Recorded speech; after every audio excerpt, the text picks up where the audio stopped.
The morning was annoyingly perfect. You know, the kind blue skies, birds chirping, as if the universe was mocking you. Michael Warren, 42, had always hated mornings like this.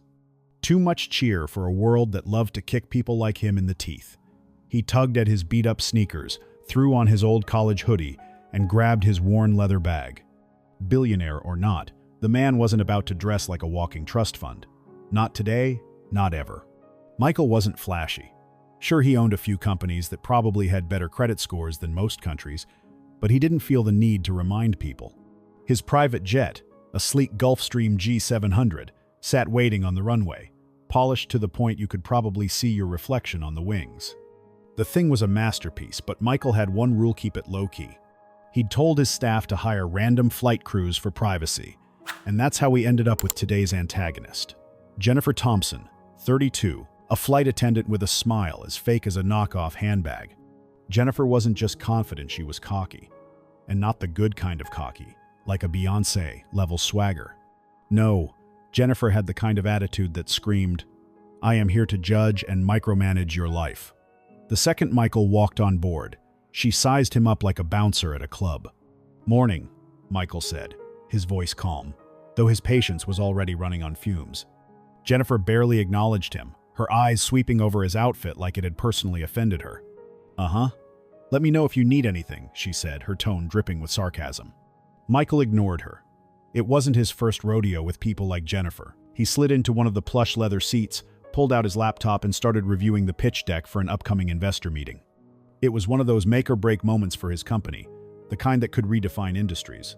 But for now, all he wanted was a little peace. Jennifer, however, had other plans. The sound of her heels echoed through the cabin like she was auditioning for Top Gun. She was talking loudly on her phone, something about important clients and dealing with difficult passengers. Michael couldn't help but smirk. He'd been on enough flights to know when someone thought they were the main character of a story they didn't even belong in. As she pranced past him for the third time, he cleared his throat. "Excuse me, can I get a glass of water?" Jennifer stopped dead in her tracks, looking at him like he'd asked for a golden chalice. "Water? Sure," she said, her smile tight enough to cut glass. She disappeared into the galley, but it wasn't long before Michael heard her muttering under her breath. Words like ungrateful and entitled floated through the air. He shook his head. This was shaping up to be one of those flights.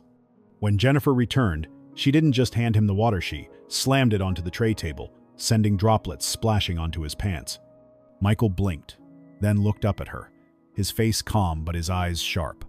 "Everything okay?" he asked, his tone steady, though a storm was brewing under the surface. Jennifer shrugged, her smile as fake as ever. "Oh, I am sorry. Guess turbulence comes early these days." Michael let out a short laugh, not the amused kind, but the "are you fucking kidding me" kind. "Right. Thanks for the service." Jennifer walked away, clearly pleased with herself. Michael stared out the window, trying to focus on anything but the rising anger in his chest. This wasn't new. Hell, he'd been dealing with this kind of crap since he was a kid growing up on the south side of Chicago. Back then, it was the store clerks following him around, the teachers assuming he'd never amount to anything. Now it was flight attendants on his own damn jet. But Michael wasn't the type to lose his cool over every slight. He knew better. Life had taught him that patience and strategy always won over impulsive anger. Still, something about Jennifer's smug attitude felt like a challenge he wasn't sure he could ignore. As the jet taxied down the runway, Michael leaned back in his seat, taking a deep breath. He didn't know yet, but this flight was about to become more than just a bad customer service story. It was about to be the kind of experience you don't just tell at dinner parties, you write books about it. And Jennifer? Oh, she had no idea what kind of passenger she was dealing with. By the time the plane reached cruising altitude, Michael was already counting the minutes until this flight was over. The water incident? He could have let that slide. People have bad days, right? But Jennifer wasn't letting up. She strutted around the cabin like she owned the damn place, throwing side-eye glances in his direction every time she walked past. Michael tried to keep his cool. He was flipping through his presentation slides, trying to focus on the billion-dollar deal waiting for him on the other side of this flight. But it's hard to concentrate when someone's treating you like you are a trespasser in your own space. Jennifer finally broke the silence. She walked up to his seat, arms crossed like a schoolteacher about to scold a kid for chewing gum in class. "Sir, I am going to have to ask you to keep your belongings organized." You are cluttering up the cabin." Michael looked up, genuinely confused. His laptop and notebook were neatly placed on the table in front of him. His bag was stowed under the seat. What clutter? He glanced around, as if expecting to find some rogue piece of luggage that had magically appeared. "I am sorry," Michael said, keeping his voice steady. "Is there a problem with how I am sitting here?" Her smile was back. That infuriating, condescending smile. "No problem. Just a reminder to be mindful of the space. You know, for when the real passengers board." "Real passengers?" Michael felt the words hit him like a slap across the face. He leaned back in his seat, exhaling slowly to keep from losing it. This wasn't just unprofessional, it was personal. He could feel it. "Got it," he said, his tone clipped. "Thanks for the reminder." Jennifer didn't move. She stood there, as if waiting for him to give her some kind of reaction, some reason to escalate further. When Michael didn't take the bait, she gave a little shrug and sauntered off, her heels clicking against the cabin floor. Michael shook his head, muttering to himself, "This woman's got some serious issues." But it didn't stop there. A few minutes later, she returned, this time carrying a tray with snacks. She started handing them out to the empty seats around Michael, deliberately skipping him. When she finally turned back to him, she held out a pack of peanuts with the kind of disdain you'd reserve for handing a tissue to someone with a contagious disease. "Here you go," she said, dropping the peanuts onto his table like they were radioactive. Michael raised an eyebrow. "Wow, service with a smile, huh?" Jennifer's grin didn't waver. "Just doing my job." Michael couldn't help himself. He laughed. Not the polite kind of laugh you give to diffuse tension. No, this was a full-blown, "are you fucking serious" laugh. "Your job, huh? You must really love it," he said, his voice dripping with sarcasm. She didn't respond. Instead, she turned on her heel and walked away, leaving Michael to stew in the absurdity of the situation. The turning point came about 20 minutes later. Michael had finally managed to drown out Jennifer's nonsense by immersing himself in his work. He was deep into a slide about projected revenue growth when he felt a sharp jolt. His table shook, and his laptop nearly slid off. "What the?" Michael started, looking up just in time to see Jennifer bumping his table with her hip as she passed by. "Oh, sorry about that," she said, her tone so insincere it practically dripped sarcasm. "Tight spaces, you know." Michael set his laptop aside, clasped his hands together, and looked her straight in the eye. "Is there something you'd like to say to me? Or are we just doing this passive-aggressive thing all flight?" Jennifer blinked, clearly not expecting him to call her out so directly. But instead of backing down, she doubled down. "Excuse me?" she said, her voice rising just enough to make the situation even more awkward. "I am just trying to maintain order here. If you are feeling uncomfortable, maybe private jets aren't your thing." Michael tilted his head, his expression calm but dangerous. "Private jets aren't my thing?" he repeated, as if tasting the words. "That's a new one." Jennifer's eyes narrowed. "Look, sir, I don't want to make this a bigger deal than it is. Let's just try to get through this flight, okay?" Michael smiled, but it wasn't a friendly smile. It was the kind of smile that said, "You just fucked up, but you don't know it yet." "Sure," he said. "Let's get through this flight." The cabin was dead silent for a while after that. Jennifer seemed to sense that she might have pushed the wrong buttons. But instead of apologizing or backing off, she kept her distance, glaring at Michael from across the aisle like he was a problem she couldn't solve. Michael, meanwhile, was doing his best to keep his cool, but inside, he was furious. Not just at Jennifer, but at the bigger picture. This wasn't just about a rude flight attendant. This was about the same bullshit he'd been dealing with his whole life, people making assumptions, treating him like he didn't belong, all because of the color of his skin. And the worst part? Jennifer had no idea who she was dealing with. The cabin felt like a pressure cooker, and Michael could practically hear the hiss of steam building in his head. Jennifer had gone from irritating to downright hostile, and it was clear she wasn't going to stop. At this point, it wasn't just bad service, it was a damn performance, and Michael was the unlucky audience. She strutted back into the cabin, this time with a smug expression that made Michael's jaw tighten. She was holding a clipboard, pretending to review passenger details. Her eyes flicked toward Michael, and he could almost see the gears turning in her head, trying to figure out another way to make her point. "Sir," she said, loud enough to make it clear she wanted just him to hear, "I need to confirm that you are on the correct flight. Sometimes it here is confusion with our guests." Michael raised an eyebrow. "Confusion? Enlighten me."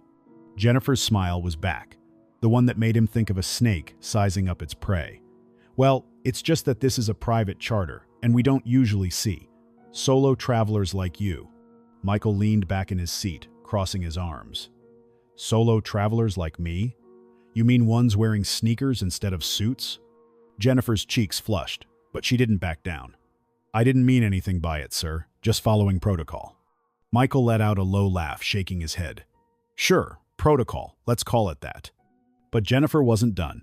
She pivoted and started rearranging items on a nearby counter, with the kind of exaggerated precision that made it clear she was still stewing. She grabbed a bottle of sparkling water, twisted the cap, and poured it into a glass deliberately. Too deliberately. Michael watched as the water splashed over the rim, trickling down her hand and onto the counter. And then she turned, glass in hand, heading straight for him. Here, she said, setting the glass down on his table with a thud. The water sloshed over the edge, dripping onto his laptop. Michael's head snapped up, his eyes locking onto hers. Seriously, he said, his voice low but sharp. Jennifer feigned innocence. Oh, my apologies, let me grab a towel. Before Michael could respond, she turned and sauntered off, leaving the mess behind. He grabbed a napkin and started dabbing at his laptop, his hands moving in controlled, precise motions because if he didn't focus on something, he was going to explode. When Jennifer returned, she was holding a stack of napkins, but instead of handing them over, she started wiping the table herself, making a show of it. Don't worry, sir, she said, her tone dripping with condescension. We'll have this cleaned up in no time. Accidents happen. Michael leaned forward, resting his elbows on the table.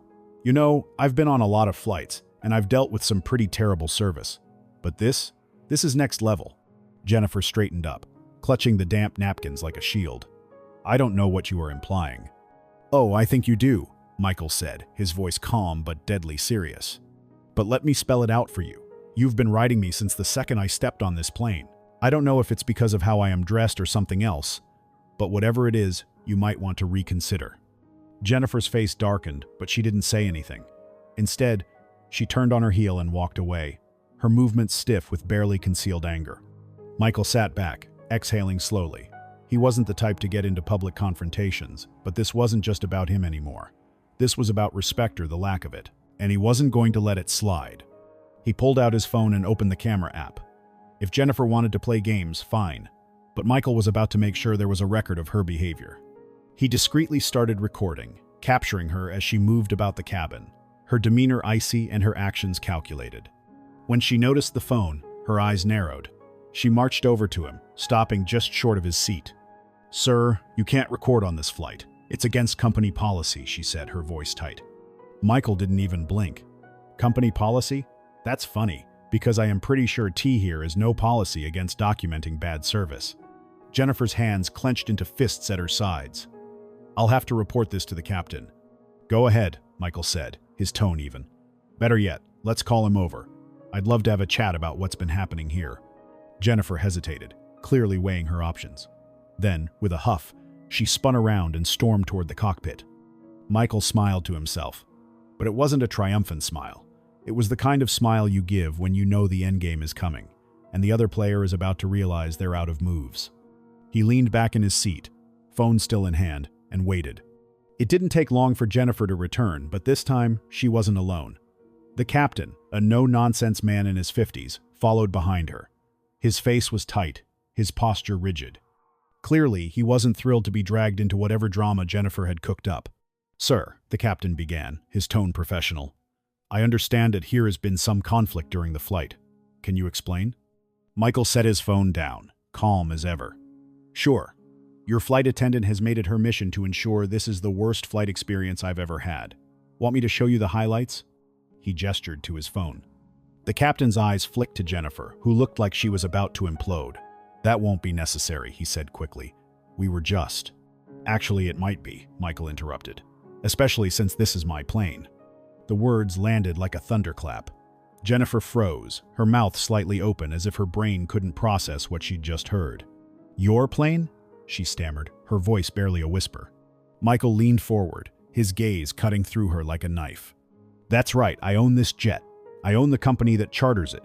And I am starting to wonder if I made a mistake hiring people who think treating passengers like garbage is acceptable. The silence was deafening. The captain shifted uncomfortably, clearly regretting every decision that had led him to this moment. Jennifer, meanwhile, looked like she wanted to sink through the floor. Michael stood, sliding his phone into his pocket. "Here is what's going to happen. You are going to apologize, not because I need it, but because you need to learn how to treat people. Then, when we land, you'll explain to your supervisor why you thought it was a good idea to pick a fight with the owner of the damn plane." Jennifer tried to speak, but no words came out. She nodded stiffly, her face pale. The captain stepped forward, clearly trying to salvage the situation. "Mr. Warren, on behalf of the crew, I sincerely apologize for any inconvenience." Michael held up a hand. "Save it. Just make sure it doesn't happen again." With that, he sat back down, putting his headphones on and signaling that the conversation was over. Jennifer slinked away, her once confident stride reduced to a shuffle. As the plane descended, Michael couldn't help but smile to himself. It wasn't about revenge, it was about making sure people like Jennifer learned a simple lesson. Never judge a book by its cover.